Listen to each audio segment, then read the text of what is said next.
tape is running. As Aristotle stated many centuries ago, mankind has a thirst of knowledge. Basic science responds to this really fundamental human need of curiosity and understanding. Just like our ancestors were looking at the stars in the sky, trying to understand them, wondering what are they, why do they shine, how do they shine, it's the same thirst of knowledge and curiosity today that is making us push our boundaries to see what is matter made of, what happened straight after the Big Bang, where is it coming from? And in order to answer these really basic questions of what is matter made of, we need really to push the boundaries of technologies, innovation, development. And the three pillars of these technologies are accelerators, detectors, and computing. And computing is what we need to gather our information, to look at the data, to analyze, to collaborate, to share with everybody. And the World Wide Web, which came from an idea of Tim Berners-Lee, originated from the fact that the physicists are distributed all around the world. They needed to share their data, their information, work together.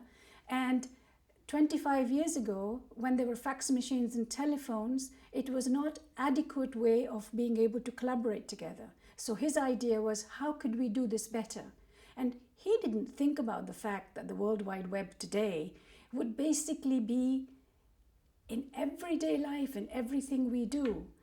I mean, we all now look at the World Wide Web to see what the weather is going to be like. If we are taking a flight, if the flights are on time, what's happening? Are we going to be delayed?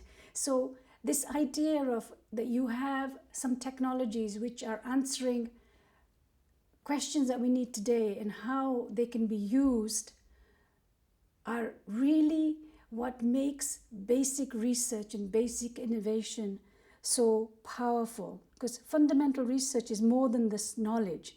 It's the argument as the driving force for innovation. As has been said, applied research and development would make you a better candle, but it will never give you the light bulb. And in the same way, the accelerators, which are the bread and butter of CERN as a discovery machine, are now used in medicine and health, everyday life. Now, even more than going to a hospital of everyday life, you may be very curious to know that most of you have seen an accelerator in your house. For example, the television, the old television, which was based on the cathode ray tube, is basically accelerating electrons, using magnets to focus the electrons on the screen so then you can see the screen. Then you can see the image on the screen, actually. And in the same way, it's the same principle which is being used in the Large Hadron Collider, which is really the big discovery machine where the Higgs was discovered, where now this is being used to characterize the Higgs, to look beyond where we are now, to look at the black matter, look at the missing mass. And in the same way, you might be surprised to know that accelerators came from the physics community, but more than half of the accelerators now are in the hospital, where they are used for detecting disease and for treating disease.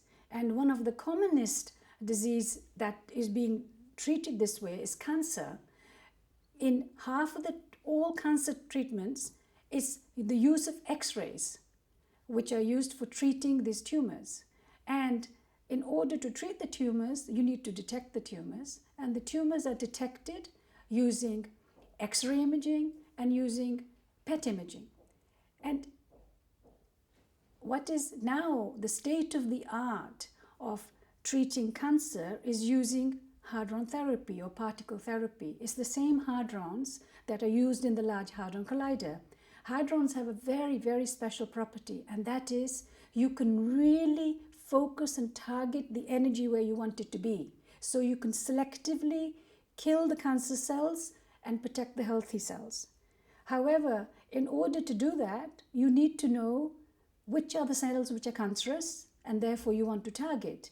And there, detectors are extremely powerful tools because they are able to tell us and detect which ones you have to focus and which ones you do not, which ones you have to protect. And it's the same detector technologies that are being developed in ATLAS and CMS for particle physics, which is pushing the boundaries forward for really state-of-the-art diagnosis and treatment.